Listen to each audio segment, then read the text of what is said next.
Your boy needs his notes for this. What's going on, guys? Marco here, and I'm back with a brand new video. I haven't edited the Boracay vlog because things have been pretty busy and practicum, and I get tired, and I think that this is an easier video to edit. So recently, actually just yesterday, I updated my iPad Pro because an iPad OS beta came out for the public, and I think it's amazing. It has a lot of new features that I don't really want to get into because you can get more credible people to talk about it than me. But personally, I think it's amazing. But this video is going to be about my whole experience with the iPad Pro, using it as a college student. A brief context or overview: I got this last January for my Christmas gift slash advanced grad gift slash birthday gift. I don't know, I just kind of asked my parents if I can get it, and they said yes. And at that point I already had a system in place because before I even thought about getting this, I tried to use my iPad mini first. I won it at a friend's debut, and I thought, you know what, it's a cheaper option. I'll try to see if I can build a system out of it, and I did. So I used Google Apps, Notability, and a bunch of other productivity stuff. So mainly this is really just for productivity. I don't even use it for YouTube or Netflix or whatever. To clearly state what I mean by productivity: anything school related, maybe my blog post, writing scripts about my vlogs or something like that.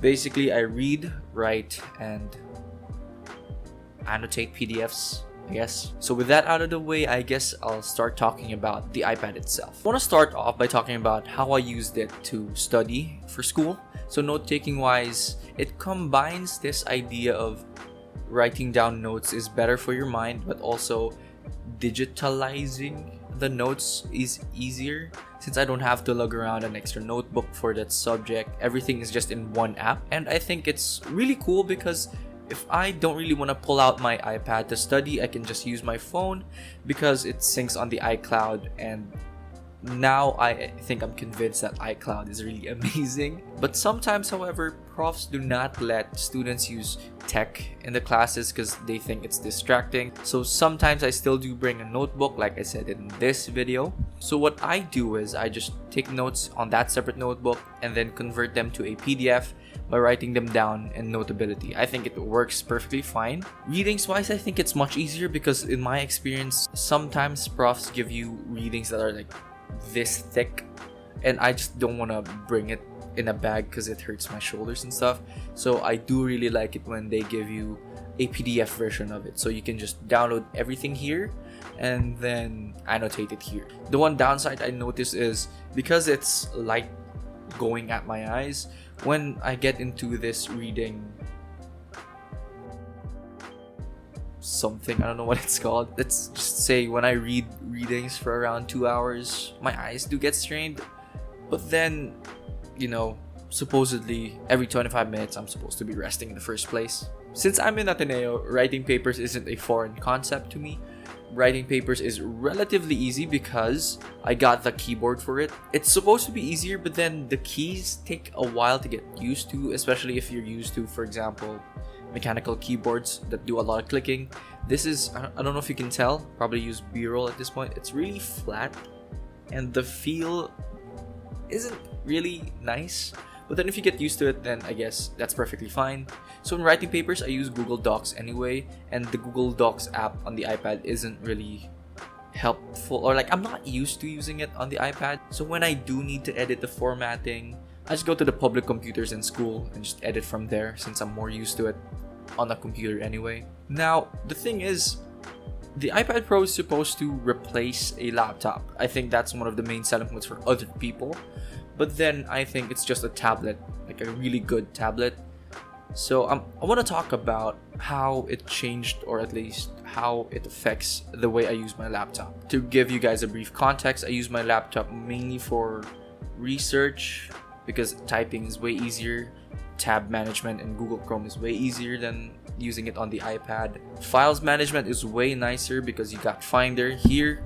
The Files app isn't really nice, although in the iPad beta OS, I think it became much better. Editing videos and also photos, sometimes even podcasts. I just personally like doing it on a laptop more than the iPad.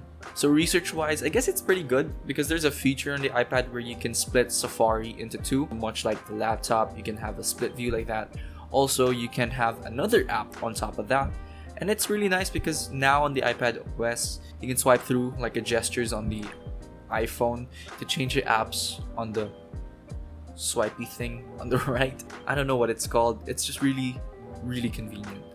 The iPad didn't have a good files app. I mainly used the Google Drive or sometimes Dropbox, and I had quite a difficult time because you have to only download PDFs of everything.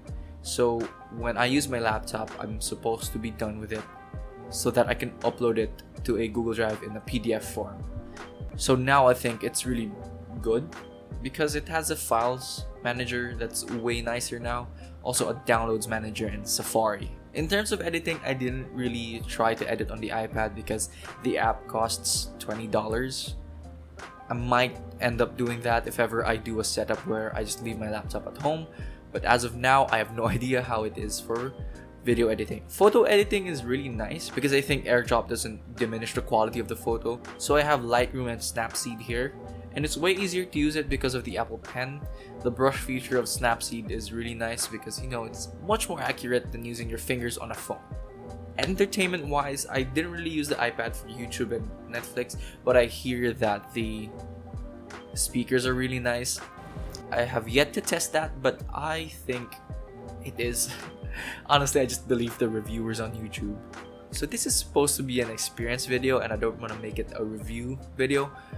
But overall, I guess the main point that I want to drive at is the iPad Pro is a bit extra if you have a laptop or if you have a tablet already. I suggest sticking to that because you can just find ways to make it work.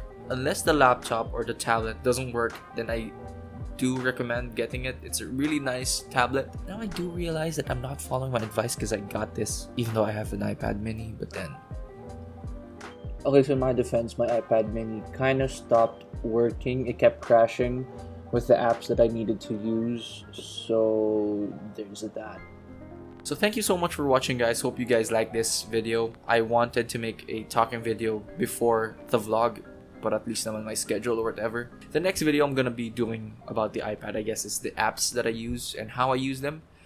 Because I am a productivity nut right now, it doesn't really reflect on my grades, but at least the habits are there, I guess.